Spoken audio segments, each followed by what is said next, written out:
con distintas cuestiones de recursos, con ideas, con apoyo, pero que lentamente, bueno, vamos caminando en busca de respuestas, en busca de propuestas, en busca de proteger nuestros derechos, en particular el del acceso al agua.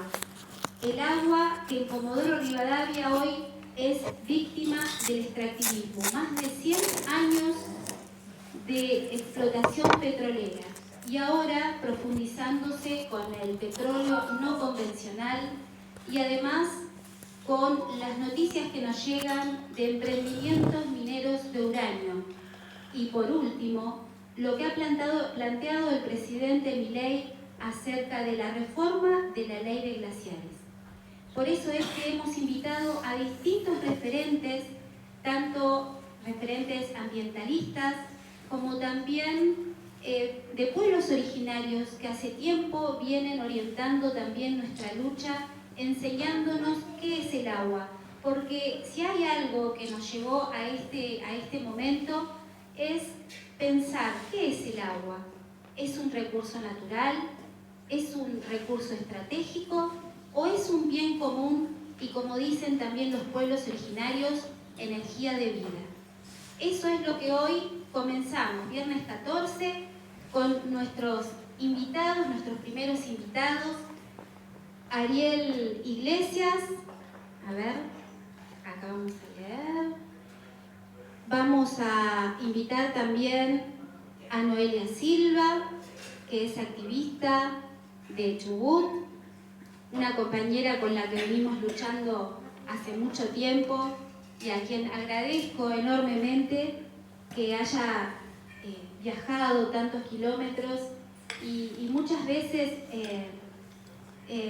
con su propio esfuerzo, porque hay que decirle a todos los vecinos que hoy están acá en Comodoro que Noelia pagó su pasaje, que ella está acá con toda la voluntad del mundo para venir a explicar lo que vivieron en estos años en la zona del Valle con la represión y la judicialización por parte de los gobiernos de Arcioni y de Torres. Gracias, Noelia Silva, y también Ariel Iglesias, que es docente, jubilado, coautor del libro Extractivismo en Argentina, Saqueo, Resistencias y Estrategias en Disputa. Es editor de La Izquierda Diario Chubut, donde escribe sobre ecología y ambiente, política y otros temas. Es militante del PTS en el Frente de Izquierda y los Trabajadores Unidad, y desde el año 2019 vive en Trelew, proveniente de La Matanza, provincia de Buenos Aires, donde fue docente de primaria y secundaria e integró la conducción del SUTEBA, La Matanza Multicolor, entre 2013 y 2019. En el libro del que participa, habla sobre el desarrollo del tema de la megaminería y la resistencia en Chubut. Les agradecemos a ambos y el que quiera comenzar, bueno, muchísimas gracias y muchas gracias a los vecinos de Comodoro que se han acercado. ¿Arrancamos? Vamos a pasar un videito. Bueno. Pasamos el video de Luan, Colectiva de Acción Fotográfica.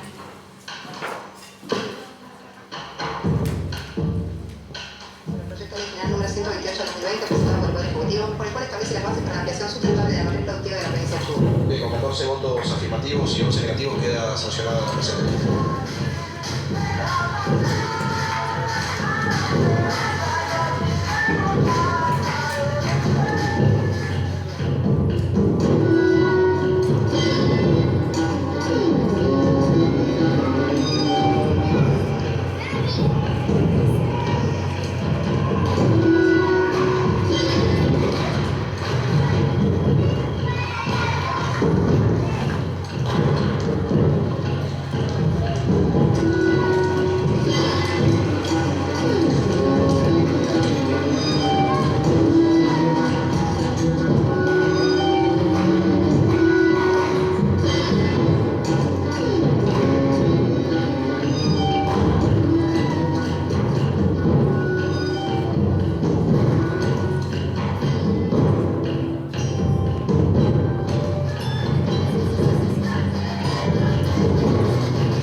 Bueno, buenas tardes a todas, a todos, a todes. En primer lugar, agradecer a Zulma y al Foro Ambiental y Social de la Patagonia por este evento muy importante en un momento donde estamos presenciando y siendo parte de una nueva ofensiva extractivista contra los bienes comunes naturales en pos de maximizar las ganancias de las empresas. Entonces, para agarrar dos o tres cosas, porque hay un universo muy grande de temas que se pueden plantear, pero para tratar de precisar en el debate, en primer lugar, estamos presenciando cómo, como señalaba Zulma, ayer se firmó un acuerdo comercial con Estados Unidos, que es como un nuevo pacto Roca-Runciman, donde el gobierno acepta todas las condiciones de Estados Unidos, que incluyen una avanzada extractivista por el litio, por el cobre, por el oro, por la plata y también por las tierras raras. O casualidad, de todos esos bienes comunes hay en la provincia de Chubut. Por lo cual esta charla y este evento más necesario que nunca para ver cómo nos organizamos para la resistencia. Pero no es solo eso. También esta semana tuvimos el anuncio, como decía Zulma, de que quieren tirar abajo o modificar o hacer otra ley que permita la explotación megaminera en los glaciares. Mi ley quiere hacer realidad lo que decía el ex candidato del otro frente extractivista, Massa, que decía que la cordillera era una torta y que si del otro lado la cortaban y la explotaban, ¿por qué no la iban a explotar y cortar de este lado? Por lo cual es un momento donde tenemos que pensar cómo rehacemos esos lazos de coordinación entre el movimiento ambiental para prepararnos para esa pelea que se viene. Y como si fuera poco, esta semana también tuvimos un nuevo accidente ambiental muy grave en Hachar, donde nuevamente hubo un derrame de cianuro de la barricol que generó miles de peces muertos en el lago que hay ahí, no me acuerdo el nombre, disculpen, y que es denunciada por la Asamblea Hachar No Se Toca, donde los propios asambleístas plantean que el gobierno está planteando los mismos argumentos que planteaban 10 años atrás, diciendo que negando el mayor derrame de cianuro de la historia argentina, hasta el momento. Es decir, que no había pasado nada, que faltaba oxígeno en el agua, por lo cual era el motivo de la muerte masiva de peces que se está produciendo, y los ambientalistas demostraron, haciendo una investigación con investigadores, que el nivel de oxígeno en el agua no es el motivo de la muerte masiva de peces que está sucediendo. Pero esta ofensiva extractivista en contra de los bienes comunes naturales no la podemos separar de la ofensiva del gobierno nacional y de los gobiernos provinciales contra los derechos laborales de los trabajadores. Todos estamos al tanto que luego de las elecciones donde triunfó el gobierno nacional, salió con una ofensiva de que quiere cambiar las condiciones de trabajo en Argentina, atacando los derechos que tienen los trabajadores, y ya tiene el consenso de muchos gobernadores que le van a dar el voto, y entonces ahí hay un primer punto de conexión, ¿no? Me parecía importante, tomando un elemento que tomamos en el libro, que es que este sistema social, que es el capitalismo, tiene un solo sistema, una sola forma de funcionamiento. Explota el trabajo humano y también explota la naturaleza. Y la explota de una manera irracional. Por eso, tanto la naturaleza como el trabajo humano lo llaman recursos recursos naturales o recursos humanos. ¿Por qué? Porque piensan que eso está para explotar. Porque ven en el agua, en el trabajo humano, en los bienes comunes, ven fuentes de riqueza. Y si se agota, bueno, buscarán nuevos recursos. Entonces, desde ese punto de vista, me parece que es un primer punto que tenemos que tener en cuenta. Que estamos en un momento donde el gobierno expresa de manera brutal esta lógica del sistema capitalista que va por la explotación del trabajo humano y por la explotación de los bienes comunes. Y en un punto, esto que mencionaba de la ofensiva de Trump y el beneplácito de Milei, que le dice todo que sí de todo lo que pide Trump, también lo podemos comparar con una nueva colonización de América Latina y del sur global, ya que hay una gran tensión geopolítica. ¿Por qué? Por conquistar esos bienes comunes, esas tierras raras que son para la guerra, o el nuevo interés de la Comisión Nacional de Energía Atómica y del gobierno por la explotación de uranio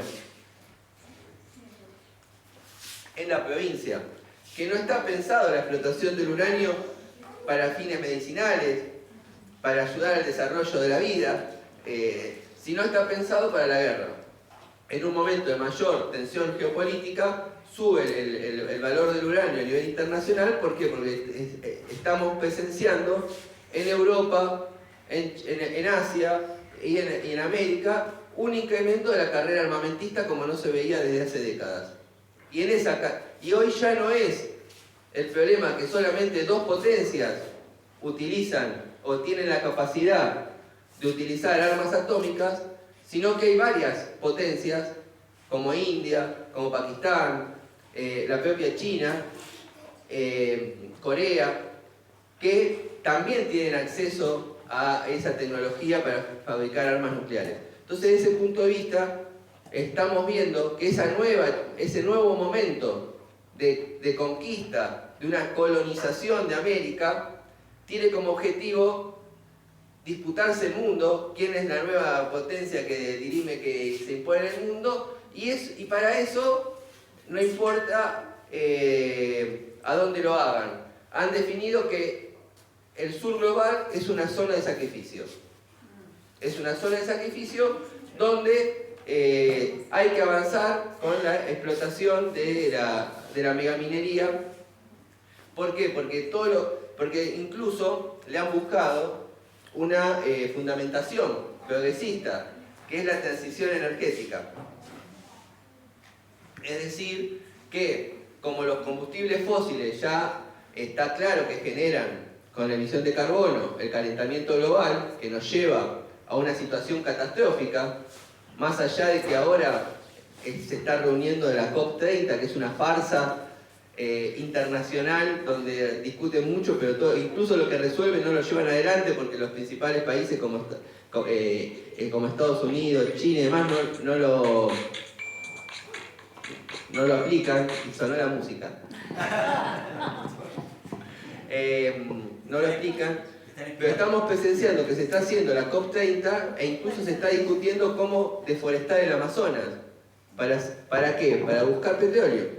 Es decir, dicen que vienen por ejemplo, a Argentina a buscar litio, a buscar cobre para la transición energética, para evitar que se siga con la emisión de carbono, pero estamos viendo en el mismo momento que están discutiendo cómo arrasar con el Amazonas. ¿Para qué? Para buscar petróleo. Entonces, la transición energética también tenemos que pensarla como un engaño hecho por los países del norte global, imperialistas, como cada uno le quiera llamar, que buscan generar una transición en el norte global basada en el despojo del sur global.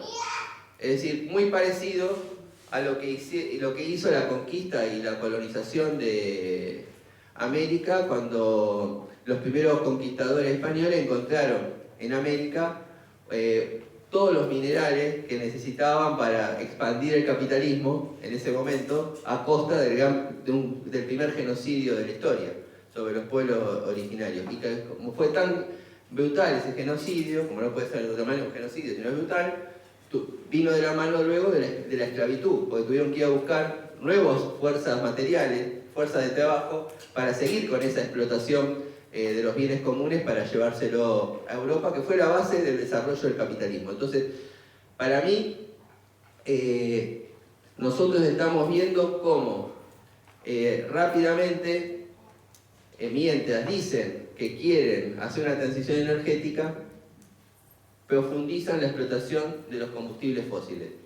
Lo vemos en el Amazonas, lo vemos con la búsqueda del petróleo offshore, o lo vemos con el fracking, para tomar lo que una problemática de acá de Comodoro, próxima, como ya es en Neuquén, que justamente las clases dominantes nativas piensan que han encontrado una nueva forma de ganancia, de maximizar sus ganancias por 20-30 años en base a la explotación del shale gas y del shale oil en Vaca Muerta, y también ahora lo piensan hacer acá en Cerro de Agón. Entonces, desde ese punto de vista, la perspectiva que plantean las clases dominantes y sus partidos y sus representantes políticos, donde todos tenemos que decir son extractivistas y están a favor, hay un gran consenso extractivista. Sí, yo por eso tomaba lo de Milei ahora y lo de Massa antes, y así, o Acción y acá, que fue el que impulsó la megaminería, que era del espacio de Sergio Massa, y que ahora es parlamentario del Parlasur por el peronismo. Claro, le dieron un premio por intentar avanzar con la megaminería de ser Parlasur. Ya vamos cerrando. Entonces, desde ese punto de vista, a mí me parece que tenemos que pensar cómo estos debates, que son tan importantes, se tienen que generalizar para poner a discusión cómo organizamos una resistencia desde abajo que una la defensa del ambiente con la defensa de los derechos laborales y de todos los derechos que quieren ser vulnerados por el gobierno nacional, por el gobierno provincial y también por la oposición mayoritaria, que también es extractivista. Así vemos como en Salta, que gobierna el peronismo, en Catamarca, en La Rioja, un montón de provincias donde no son del signo del gobierno, también ha avanzado la megaminería. Entonces, bueno, yo quería plantear esta vinculación entre esta ofensiva sobre los bienes comunes con la ofensiva sobre el mundo del trabajo, sobre los trabajadores, y eso no puede venir sin represión, porque Argentina es un país contencioso, es un país que se planta y que defiende sus derechos, y que entonces a mí me parece que inevitablemente vamos a un momento de mayor confrontación social, de mayor lucha de clases, y bueno, entonces ahora no sé, ella va a tomar el aspecto de la criminalización de las luchas, y bueno, después por lo menos nos parecía muy importante poder abrir el debate y el intercambio.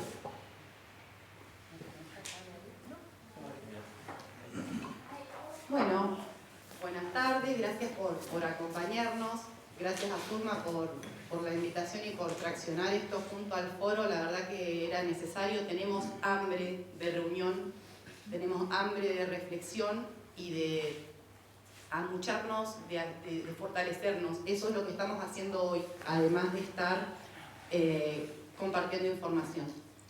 Me toca un tema poco simpático, que lamentablemente conozco en profundidad porque he sido víctima de la criminalización y la persecución de los estados, digamos, porque como bien decía Ariel, esto no es algo que empezó con este gobierno, se viene profundizando en los últimos años, y en este momento lo que sí se destaca es una crueldad mucho más extrema, y lo vemos por ejemplo con pueblos originarios.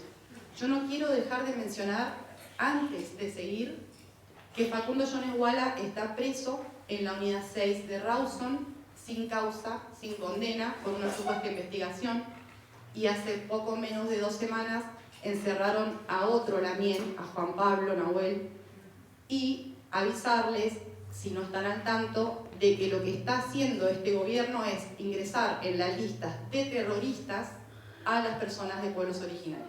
Hay 7 personas de pueblos originarios inscritas en el REPET a partir de este año. En febrero ingresaron a Facundo y en los meses pasados ingresaron a otra gente de la comunidad de la Losquenquentreu, de Auricurmaco y otras más. Entonces eso, decirlo primero, no olvidarnos de mencionar que tenemos presos políticos en 2025 y hacer una salvedad y una aclaración. A mí me interesa más que contar las situaciones extremas que se han vivido, invitar a la reflexión. Entonces hay una cosa que tenemos que tener claro. Cuando un compañero, una compañera, cualquier persona de asambleas, de trabajadores, de sindicatos, de pueblos originarios, está en la situación en la que está, tenemos la obligación moral y ética de levantar la voz y de decir que no, y de no permitir, y recordar cómo nacieron los espacios de defensa de los derechos humanos. Los espacios de defensa de derechos humanos nacieron para poner un límite a la brutalidad que estaba llevando el Estado. Y hoy, esas mismas organizaciones y muchos de nosotros guardamos silencio, porque no nos simpatiza tal vez la persona que está encerrada, y eso es algo que habla muy mal de nosotros y que nos tiene que obligar a reflexionar. Eso para comenzar. Por otro lugar, entender cómo está sucediendo la intromisión de poderes de este Estado junto a el Poder Judicial. No vamos a hablar de justicia porque estamos hablando de un poder. No estamos hablando de justicia, justicia hacemos nosotros, los que estamos acá. Hemos visto en los últimos meses, en los últimos años, cómo el gobernador de esta provincia, Ignacio Torres, ha presionado a jueces y fiscales para llevar adelante la persecución de la criminalización de los ambientalistas y de personas que defienden los derechos de los trabajadores. Y hay una cosa que se parece mucho a las peores épocas de la historia reciente de Argentina, que tiene que ver justamente con este desempeño que están tomando los fiscales y los jueces, a pedido justamente de un ejecutivo que viene con un propósito de un plan económico que también es resultante de la dictadura. Porque hay algo que hay que reconocer. Nosotros en este momento estamos peligrando, la democracia la tenemos agarrada de un hilo, pero hay algo que la dictadura ganó y que no tenemos que dejar de decirlo, y es el plan económico que se impuso, y el plan extractivista que se impuso, porque empezaron en la Patagonia sobre todo a explotarse los recursos como el petróleo, a imponerse empresas como Aluar durante la dictadura. Y eso pasa porque ese tipo de proyectos se imponen a fuerza de castigo, represión y encierro. Y hoy estamos viviendo la misma situación, con la diferencia que hoy no tenemos un gobierno de facto, pero se parece demasiado. Entonces, empezar a hacer algunos cuestionamientos, sobre todo con lo que tiene que ver con el discurso. En el último tiempo hemos escuchado mucho el tema de la palabra violencia y la palabra autodefensa. Lo curioso es que cuando se habla de violencia sobre los pueblos que resisten. Pero cuando se habla de autodefensa, se habla, por ejemplo, de Israel, diciendo que se está defendiendo del terrorismo en Palestina. Entonces acá es necesario que hagamos un paralelismo urgente y que no nos puede pasar de largo, y es que lo que está pasando en Palestina, y que estamos rogando que se detenga y estamos accionando para que se detenga, no es algo que está lejano de este territorio. Es momento de que empecemos a conectar y a entender que nosotros formamos parte del mundo. Argentina es parte del mundo. Y cualquier situación que esté pasando en otros lugares no está exento que pase en nuestro territorio. Entonces vamos a seguir peleando por la liberación de Palestina, pero tenemos que tener cuidado porque acá la próxima Palestina y los palestinos es el pueblo mapuche y son todos los pueblos originarios indígenas que resisten en los territorios, que como bien marcaba Zulma, son los que nos han enseñado el valor de la tierra, de la vida, del agua y entendernos no propietarios sino uno con. A partir de eso se empieza a ver mucho movimiento en las calles. Ya vieron lo que fue el video de lo que fue el 2021. Yo no sé cuántas personas de acá estuvieron presentes en esa situación, en ese diciembre nefasto, pero nosotros tuvimos 6 días ininterrumpidos de represión feroz. Y no estamos hablando de una represión que intentaba proteger edificios públicos como nos quisieron vender. Estamos hablando de que la policía de la provincia entró a los barrios de todo Rawson a cazar personas.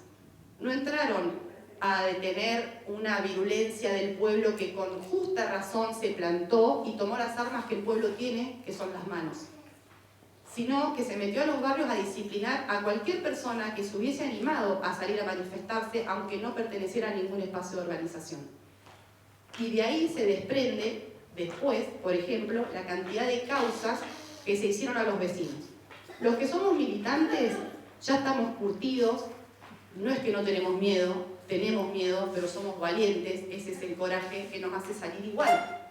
Tenemos muchas personas criminalizadas, pero hay un sector de la población que es ese sector vulnerable que salió a las calles ese día, no solo en reclamo del agua, que es el justo, sino también en repudio a esa brutal represión y al hostigamiento policial que se resiste a diario en los barrios.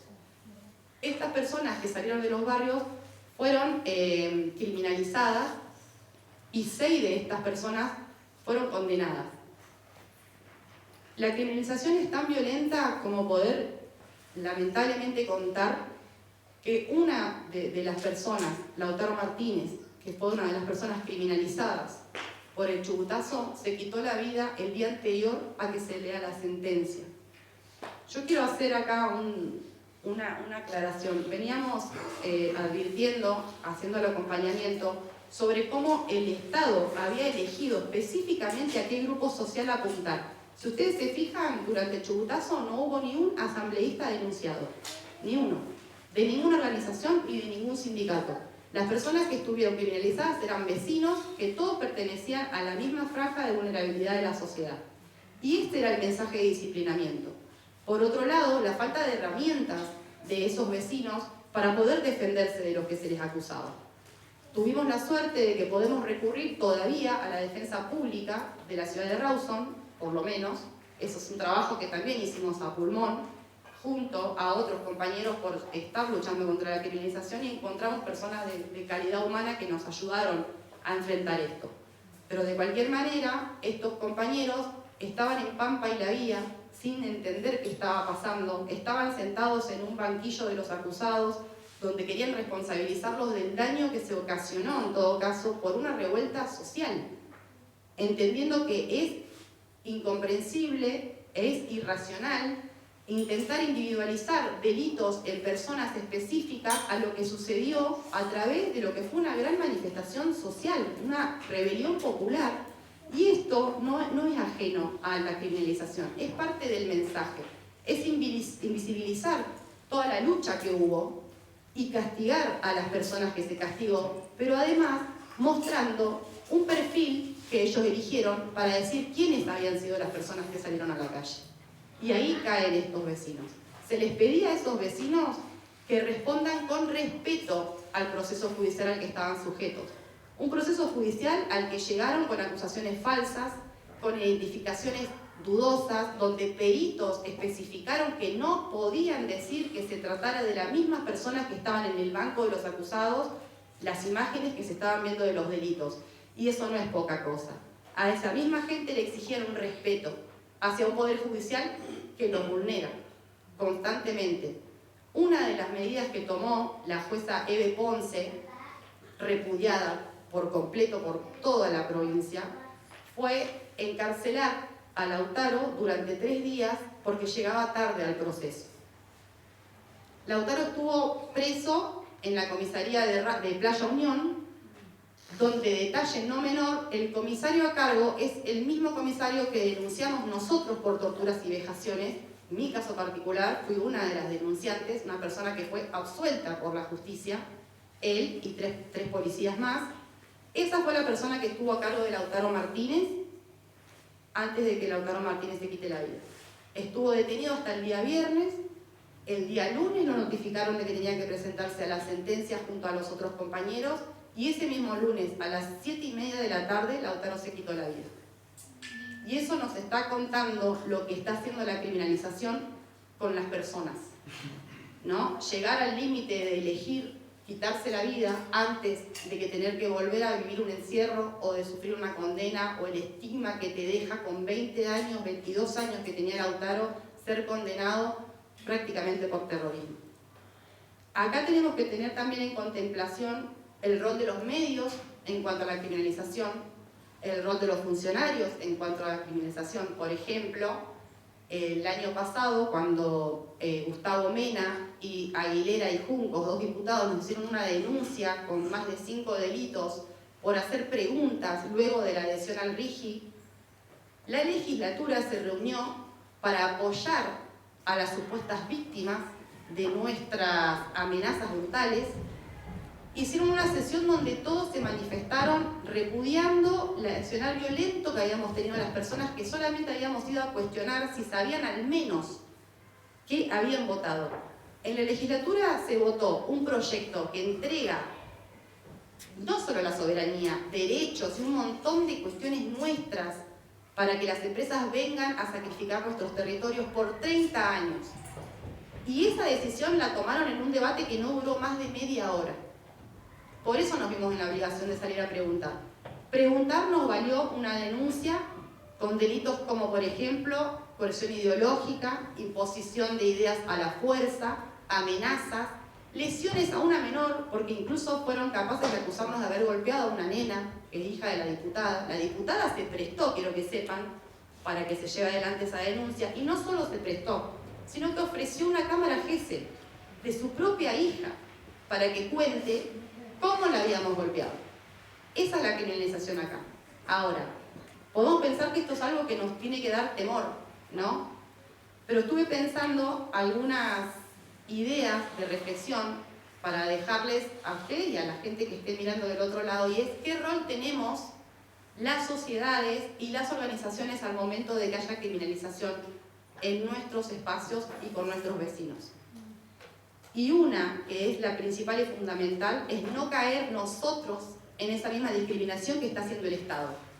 Mapuche bueno, mapuche malo, ambientalista que sí respeta las formas, ambientalista que no respeta las formas. Entonces, son posturas que tenemos que empezar a tomar y reflexionar nosotros.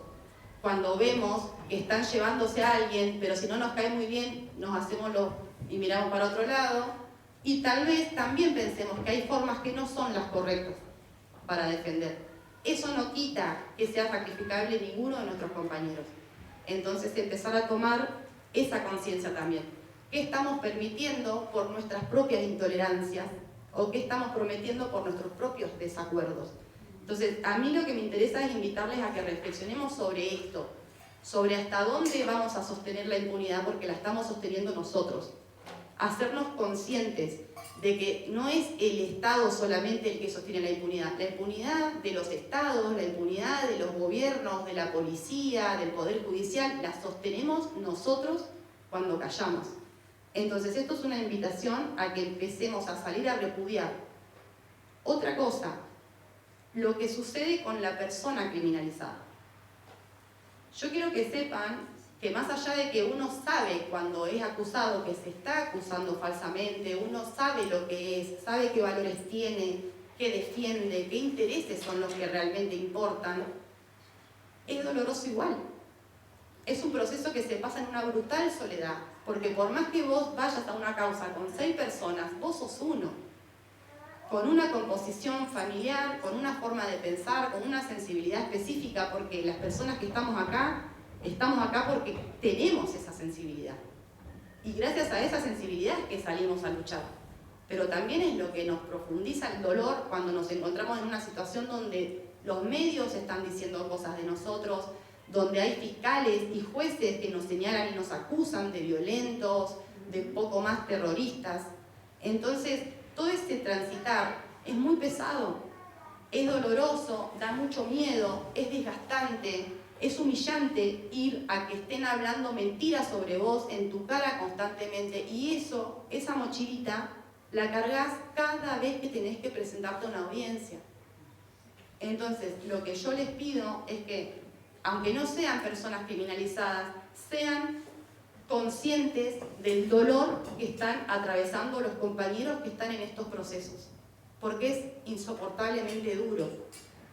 Y cuando hablo de insoportablemente duro, hablo de verdad, de tener, por ejemplo, en mi caso, que tener que estar empastillada 6, 7 meses, 3, 4 meses, porque no te da más la cabeza, porque te parás afuera del juzgado a acompañar a otro compañero y te agarran ataques de pánico, porque no podés dormir, Intentar dormir, eso. no podés comer, porque tu familia incluso a veces no te comprende, porque muchas veces lo que sucede es, te entregaste, o te la estás buscando.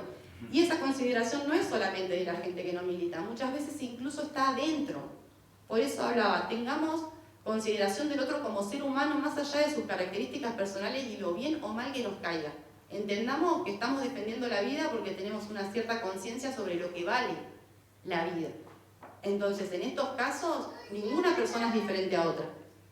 Acompañemos de una manera sana, aprendamos a defendernos, porque lamentablemente lo tenemos que hacer y porque esto va a empeorar.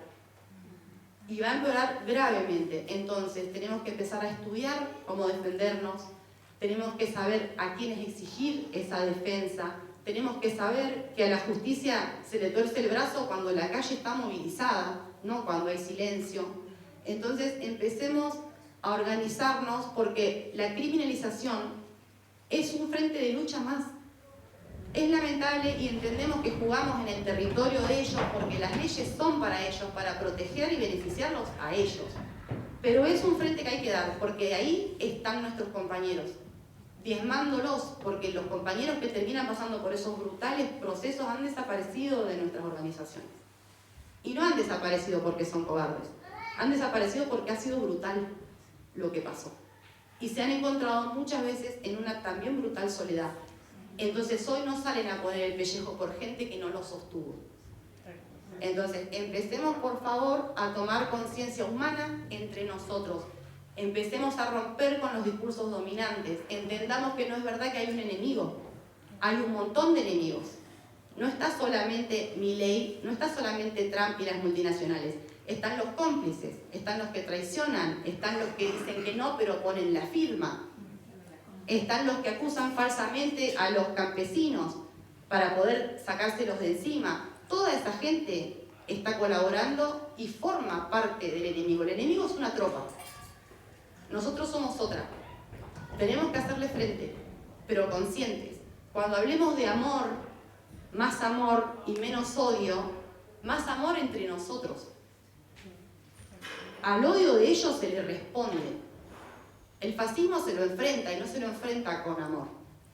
Se lo enfrenta con las herramientas que el pueblo tiene y eso es incuestionable. Vos podés pararte a contar lo que académicamente sabés para informar a la comunidad, podés hacer pedagogía, podés hacer radio, podés hacer fotografía, podés hacer panfleteada, podés hacer lo que quieras, podés tirar piedras, podés prender fuego, podés hacer lo que quieras, porque cuando vos estás defendiendo la vida, no hay una manera correcta.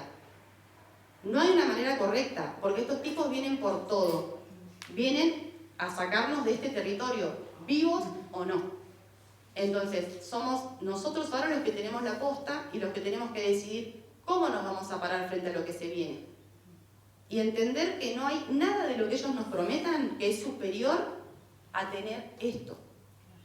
Esto es vida. Hoy ayer Milei dijo que los ambientalistas prefieren morir de hambre antes que trabajar. Nosotros no queremos morir de hambre, tampoco queremos morir de sed, ni queremos ver la muerte de todas las industrias, ni del futuro de las generaciones que nosotros trajimos y estamos educando.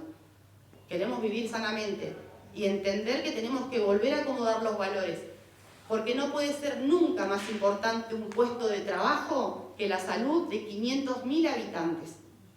Y el futuro de todos los que vienen no es negocio lo que nos ofrecen. Entonces sí, tal vez tengamos hambre, pero somos comunidad y cuando el otro no tiene, hay uno que ayuda. Pero si no hay agua para nadie. Entonces esa es nuestra primera meta, defender el territorio y empezar a hacer una contrapedagogía del saqueo. Nosotros tenemos que romper el discurso. No tenemos el mismo alcance, porque no manejamos los medios, pero tenemos que salir a la calle. Ellos están en las redes. La realidad es esta, donde estamos todos. Hagamos el ejercicio de salir a hablar, de salir a explicar, de preguntar cómo se siente el otro. Miremos al vecino, miremos al compañero, conozcamos a nuestros compañeros, veamos qué sufrimiento tiene ese compañero, qué preocupaciones tiene, cómo se compone su familia, qué necesidades pasa, qué cosas le alegran, porque necesitamos alimentarnos y cuidarnos entre nosotros. Pienso que estos tipos no van a ganar, por lo menos no con esta gente que está hoy en esta Patagonia, en este Chubut, con esta tierra que late en los pies. Yo un día discutí con Ariel en una asamblea. Discutimos fuerte, pero a mí me gustó. Quiero que perdamos el miedo a discutir. Entendamos que una diferencia, que una opinión diferente o que la vehemencia a la hora de hablar no es un problema personal. Y yo le dije algo a Ariel. Le dije, ¿sabes qué, Ariel? Se nota que a vos no te late el territorio en los pies, por eso, bla, bla, bla. Y Ariel se recontra calentó y ese día levantó la voz y yo dije, vamos, Ariel tiene sangre en las venas. Y hoy, no hay un fin de semana que yo no lo vea a Ariel paseando por la provincia. Mostrando fotos, recorriendo, amando este lugar.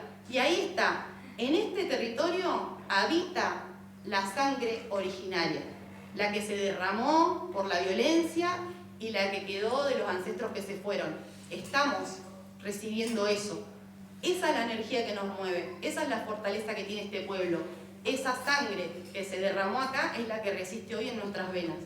No desaprovechemos eso y aprendamos, por favor, de las maneras de lucha de los pueblos originarios.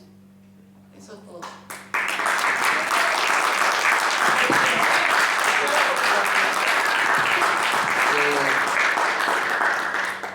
Tres cosas. Yo no me acordaba de esa discusión con Noelia. Ella es un poco más vehemente que yo. Sí, eso seguro. No, dos o tres cosas que mencionó Noé que me parece importante traer de vuelta.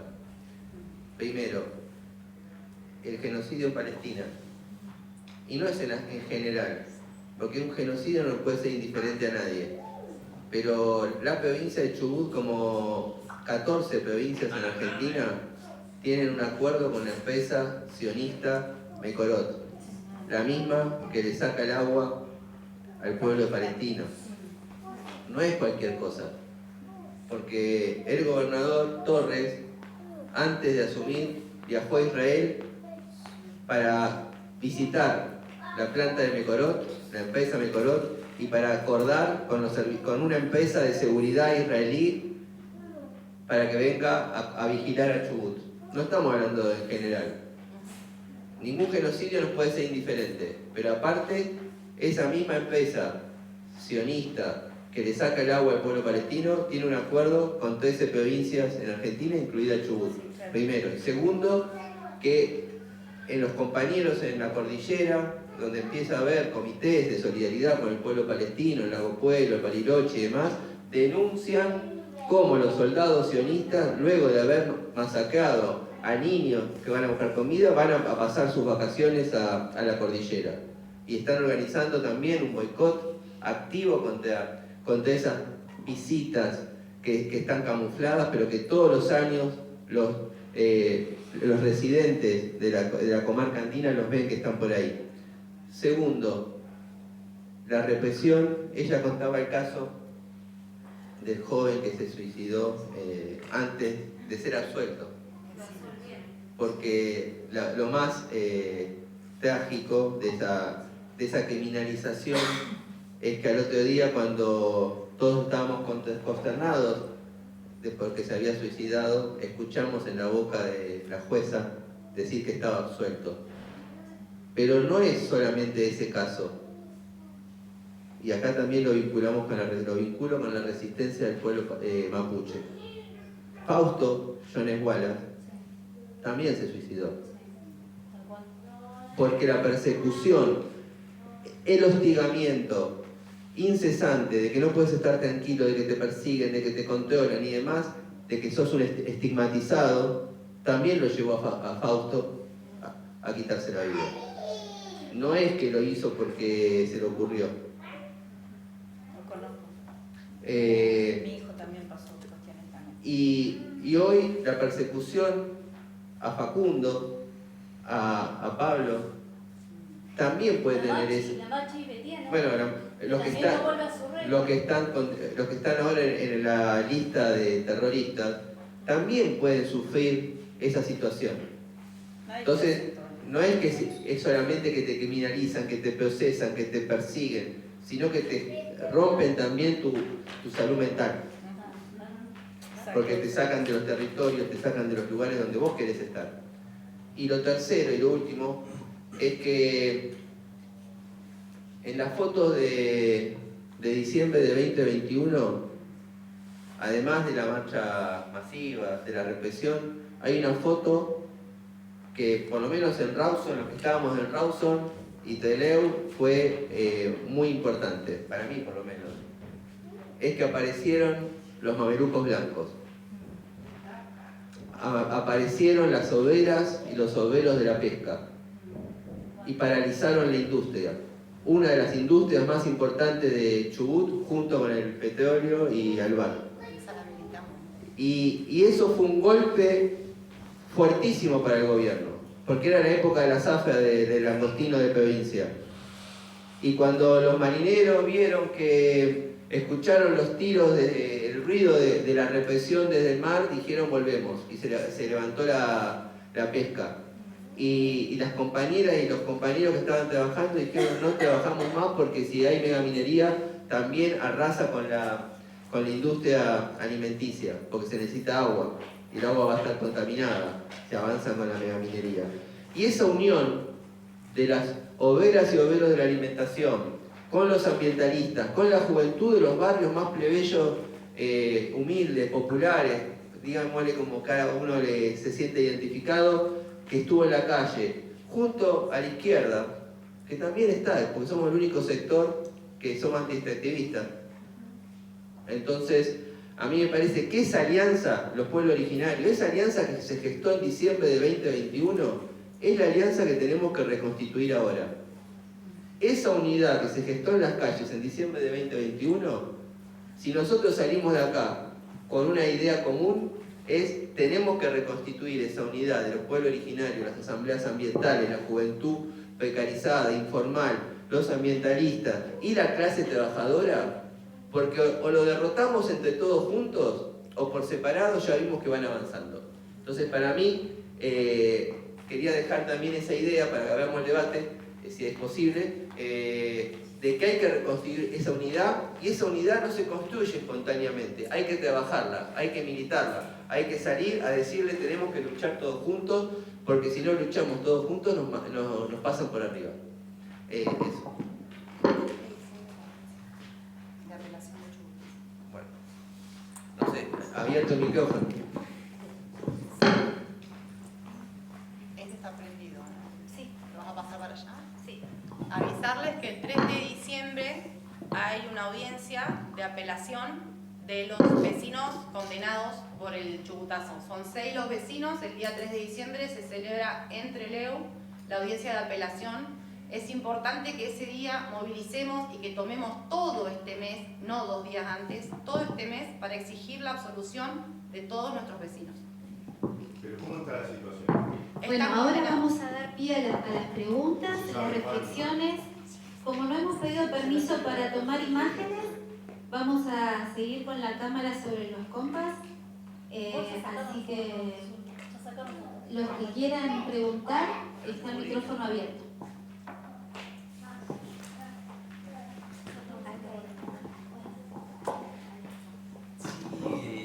Mi pregunta...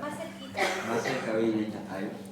Mi pregunta es en el sentido por ahí para los dos, en esta instancia, veo como un juego de doble instancia, ¿no? Por un lado, la necesidad de muchos sectores